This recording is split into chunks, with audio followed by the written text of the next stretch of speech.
Assalamualaikum warahmatullahi wabarakatuh. Masih di channel Pintu Kedinasan.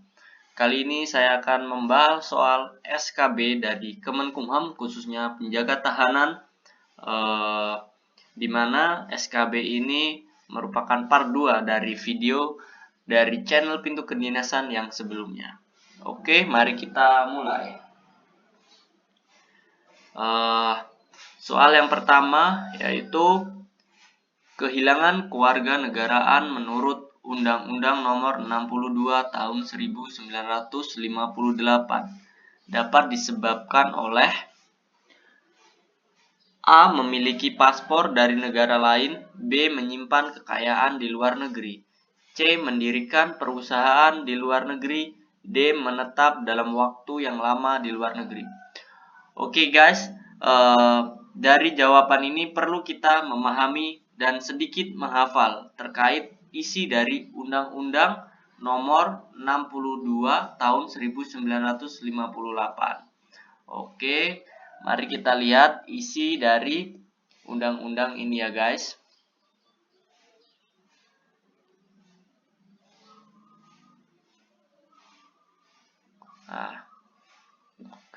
Oke, menurut Undang-Undang Nomor 62 Tahun 1958 tentang Kewarganegaraan Republik Indonesia, seseorang dapat kehilangan kewarganegaraan Indonesia karena beberapa sebab berikut.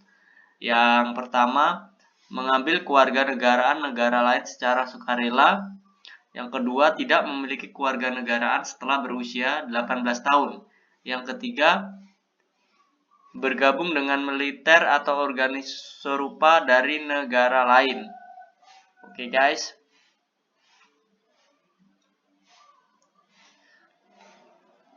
Dari ketiga dari isi Undang-Undang Nomor 62 Tahun 1958, mari kita cocokkan dengan jawaban. Yang pertama, A. Memiliki paspor dari negara lain. Ini juga tidak ya guys. Ini tidak.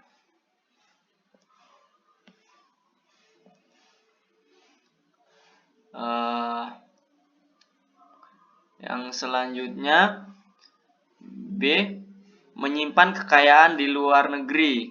Ini juga tidak ya guys, karena kekayaan di luar negeri itu sama saja ya, seperti saham dan lainnya itu juga bisa kita simpan di luar negeri. Mendirikan perusahaan di luar negeri juga tidak apa-apa guys, tidak menyebabkan kita kehilangan suatu kewarganegaraan. Yang D. Menetap dalam waktu yang lama di luar negeri. Nah, ini bisa ya guys. Kenapa ini bisa? Karena ketika seseorang menetap di waktu yang lama di luar negeri, artinya dia telah menyebabkan beberapa dari isi Undang-Undang Nomor 62 Tahun 1958, di mana bergabung dengan militer atau organisasi serupa dari negara lain. Artinya ketika ia menetap dalam waktu yang lama di luar negeri, maka hak dari kewarganegaraannya akan hilang. Maka jawaban yang benar yaitu D ya teman-teman.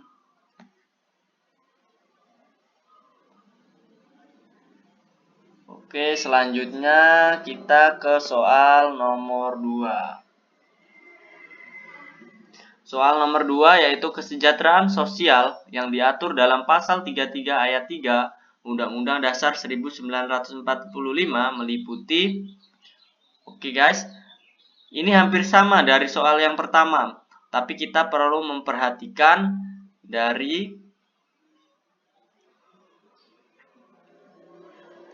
isi soal dari pasal. Nah, ini guys. Pasal 33 ayat 3 ini guys. Kita harus mengetahui isi dari pasal 33 ayat 3 Undang-Undang 1945. Nah, di mana dari undang-undang itu kita lihat bahwa Kesejahteraan sosial yang diatur dalam pasal 33 ayat 3 Undang-Undang Dasar 1945 meliputi usaha untuk mencapai kemakmuran rakyat yang sejahtera melalui pengelolaan sumber daya ekonomi secara bersama-sama untuk kepentingan rakyat. Pasal itu berbunyi bahwa perekonomian disusun berdasar asas kekeluargaan. Ini ya guys, sama mencapai kemakmuran rakyat untuk sejahtera. Nah, jawabannya itu berhak atas pekerjaan. Nah, ini enggak ya guys, karena terkait kesejahteraan sosial. Memajukan kebudayaan ini juga tidak guys. Hak mendapat pendidikan ini juga enggak guys, terkait kesejahteraan sosial. Nah, yang benar yaitu D guys. Kenapa D? Fakir miskin dan anak terlantar itu merupakan tolak ukur dari suatu negara terkait kesejahteraan sosialnya. Jika fakir miskin dan anak terlantar itu banyak di suatu negara, maka kesejahteraan sosial itu tidak berhasil guys. Maka kesejahteraan sosial yang diatur dalam pasal 33 ayat 3 Undang-Undang 1945 meliputi D, fakir miskin dan anak terlantar. Oke, selanjutnya yaitu soal nomor 13. Tujuan dilakukannya amandemen terhadap Undang-Undang 1945. Tentunya adanya amandemen ini tentu untuk merubah terkait permasalahan-permasalahan yang terjadi sebelumnya. Tapi sebelum itu kita harus tahu isi dari amandemen ya. Isi dari amandemen itu sendiri bahwa tujuan dilakukannya amandemen terhadap Undang-Undang Dasar 1945 adalah untuk memperbaiki, menyesuaikan dan memperbarui ketentuan-ketentuan dalam Undang-Undang 1945 agar lebih relevan dengan perkembangan kebutuhan dan dinamika kehidupan berbangsa dan bernegara. Oke, mari kita bahas jawabannya, yaitu A. Hasil buah pikir wakil rakyat. Oh, ini nggak masuk akal ya guys. Masa amandemen tujuannya hasil buah pikir masyarakat.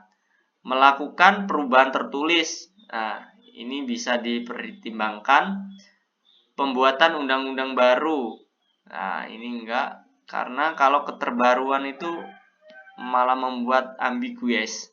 Jadi tinggal B dan D, penyesuaian dengan keadaan terbaru, melakukan perubahan tertulis. Nah, ini jawabannya salah.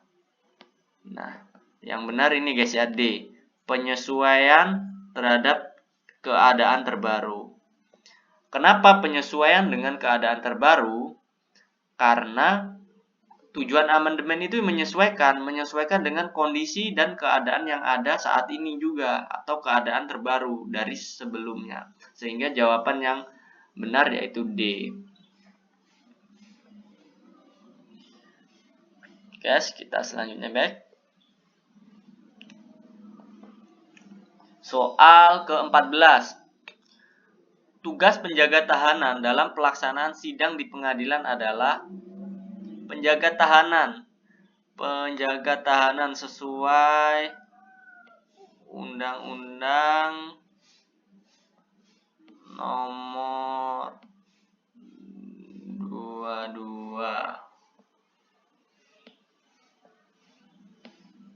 tahun 2022. Nah, Undang-Undang nomor 22 tahun 2022 tentang pemasyarakatan. Nah, tugas penjaga tahanan pada dasarnya yaitu untuk menjaga tahanan terkait keamanan dan ketertiban. Oke, mari kita bahas. A. Menyusun dakwaan. Pastinya bukan. D. Menyediakan bukti-bukti dalam persidangan. Tentunya bukan. Ini tugas dari JPU ataupun dari advokat ya teman-teman. Memutuskan hukuman ini tugas dari hakim, tentu salah. Nah, jawaban yang benar ini B ya teman-teman, menjaga keamanan dan ketertiban di ruang sidang. Di ruang sidang. Oke, selanjutnya soal nomor 15. 15. Undang-Undang 1945 hasil amandemen pada pasal 22E ayat 2 Undang-Undang 1945 menyebutkan pemilu dilaksanakan untuk memilih. Oke guys, kita lihat dulu guys isi dari Undang-Undang 45 terkait hasil amandemen pada pasal 22 ayat 2. Nah, kita lihat ya guys. Nah, pasal 22E ayat 2 Undang-Undang 1945 hasil amandemen menyebutkan bahwa pemilu dilaksanakan untuk memilih satu itu anggota DPR, DPD, presiden dan wakil presiden serta anggota DPRD. Oke, kita lihat jawabannya guys ya. Jawabannya anggota DPR MPR. Nah, ini salah guys. Karena ada MPR. Nah, ini udah pasti salah. Anggota DPR. Nah, ada MPR lagi, guys. Salah. Anggota DPR atau MPR ini juga salah, guys. Jawaban yang benar itu, nah ini guys, D. Anggota DPR, DPRD, presiden dan wakil presiden, DPRD provinsi dan DPRD kabupaten. Sebenarnya kita bisa menjawab ini secara logika. Kalau kita biasanya memilih dalam pemilu, tentunya kita tidak pernah memilih MPR ya guys. Nah, jadi langsung aja jawabannya D, tanpa kita harus menghafal terkait pasal 22E ayat 2 ini guys. Soal 16. Soal 16. Apa tujuan utama dari pembinaan narapidana di dalam penjara? Nah, kita harus tahu guys. Kita harus tahu poinnya. Poin dari inti pertanyaan yaitu pembinaan narapidana. Nah, pembinaan tentunya memiliki tujuan yang positif. Nah, mari kita cari tahu jawabannya. A. Mengisolasi narapidana dari masyarakat. Tentu salah guys. Mengisolasi itu seperti menghindarkan dari masyarakat. Bukan itu tujuan dari pembinaan narapidana. Yang D. Meningkatkan keamanan penjara. Pembinaan bukan terkait meningkatkan keamanan guys. Bahkan pembinaan narapidana itu biasanya dilaksanakan di luar. Bahkan resiko terkait keamanan dan ketertiban di dalam penjara guys. Salah ya.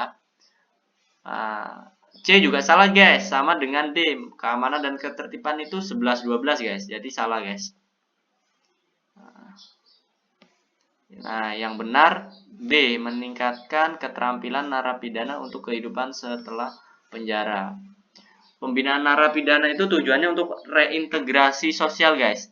Reintegrasi sosial. Yaitu meningkatkan keterampilan narapidana untuk kehidupan setelah penjara. Jadi pembinaan ini digunakan ketika nanti narapidana itu setelah keluar dari penjara, dia dapat menciptakan lapangan kerja guys. Atau dapat kembali ke masyarakat dengan memiliki keterampilan yang ia dapat di dalam lapas. Sehingga ia dapat menggunakannya untuk memenuhi kebutuhan keluarga guys. Oke, soal ke-17. Kebaikan demokrasi dengan sistem parlementer. Nah, kita harus tahu guys, poinnya yaitu demokrasi sistem parlementer itu seperti apa. Nah, kita harus paham seperti apa. Oke. Nah, kita lihat dulu deh, parlemen itu seperti apa sih? Nah, nih. Dalam parlementer itu terjadi keseimbangan kekuasaan, pemerintahan yang stabil, fleksibilitas dalam pergantian pemerintah, pemisahan tugas yang jelas, perwakilan rakyat yang lebih langsung, mengurangi potensi konflik antara eksekutif dan legislatif. Nah, dari itu kita akan bahas guys. D. Pemerintah selama jabatannya tidak dapat dijatuhkan DPR. Nah, ini salah guys ya. C. Pemerintah tidak dibayangi dengan adanya krisis kabinet. Ini juga salah. Pengaruh rakyat terhadap pemerintah desa, salah guys.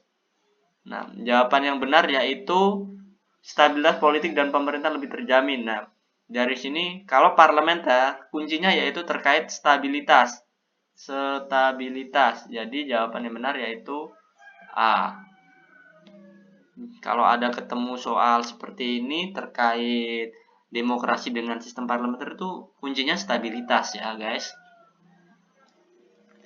Oke, selanjutnya yaitu soal selanjutnya yaitu salah satu prinsip dasar pemasyarakatan. Nah, kita harus tahu prinsip dasar pemasyarakatan. Pemasyarakatan ini kebalikan dari pembalasan guys, jadi lebih ke reintegrasi sosial, yaitu lebih ke pembinaan narapidana. Oke, kita jawab ya guys, penindasan terhadap narapidana ini bukan guys, ini prinsip kepenjaraan ya guys. Pengasingan narapidana bukan guys, ini juga kepenjaraan, ini juga kepenjaraan guys. Kalau berdasarkan umur nih enggak guys. Yang dibedakan kalau pemasyarakatan sekarang itu antara anak dan dewasa aja guys. Nah, jawaban yang benar ya ini perlakukan yang manusiawi terhadap narapidana guys. Jadi jawaban nomor 18 itu B ya guys. Oke, selanjutnya kita ke soal nomor 19 guys. Soal nomor 19. Nah, sebelum dilakukannya amandemen Undang-Undang 1945, pertanggungjawaban Presiden mengenai pelaksanaan GBHN adalah, nah, kita harus tahu guys, GBHN garis besar haluan negara. Nah, garis besar haluan negara ini membahas terkait apa? Nah, ini guys, sebelum dilakukannya amandemen Undang-Undang 1945, pertanggungjawaban Presiden mengenai pelaksanaan garis-garis besar haluan negara GBHN adalah kepada MPR. Majelis Permusyawaratan Rakyat. Menurut ketentuan dalam Undang-Undang 1945 yang berlaku sebelum amandemen, Presiden diwajibkan untuk menyampaikan pertanggungjawaban pelaksanaan GBHN kepada MPR. MPR memiliki peran penting dalam mengawasi dan mengevaluasi pelaksanaan GBHN yang merupakan pedoman pembangunan nasional yang ditetapkan oleh MPR. Nah, dari sini kita tentu akan menemukan jawabannya, Bes. Nih, A. Wewenang fraksi yang terbesar di MPR. Nah, ini salah ya, guys. Wewenang MPR sebagai lembaga tertinggi juga salah. Nah, ini juga salah, guys. Nah, yang benar ini B ya, guys. Usul DPR. Nah, usul DPR ini tadinya dari presiden yang diusulkan oleh DPR yang kemudian disampaikan oleh MPR. Jawabannya B ya guys. Oke, soal terakhir dari part kedua ini. Nah, ini guys. Ini guys. Undang-undang yang mengatur tentang pemasyarakatan di Indonesia. Nah, ini guys. Nah, A. Undang-Undang nomor 12 tahun 1905, B. Undang-Undang nomor 8 tahun 1981, C. Undang-Undang nomor 13 tahun 2003, D. Undang-Undang nomor 20 tahun 2003. Nah, guys, jadi sekarang ini Undang-Undang tentang pemasyarakatan ini udah diganti ya guys. Sekarang itu yang benar yaitu Undang-Undang nomor 22 tahun 2022.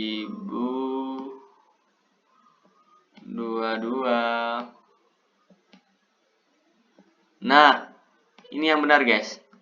Undang-Undang nomor 22 tahun 22 tentang pemasyarakatan ini yang pemasyarakat di Indonesia terbaru ya guys. Nah, tapi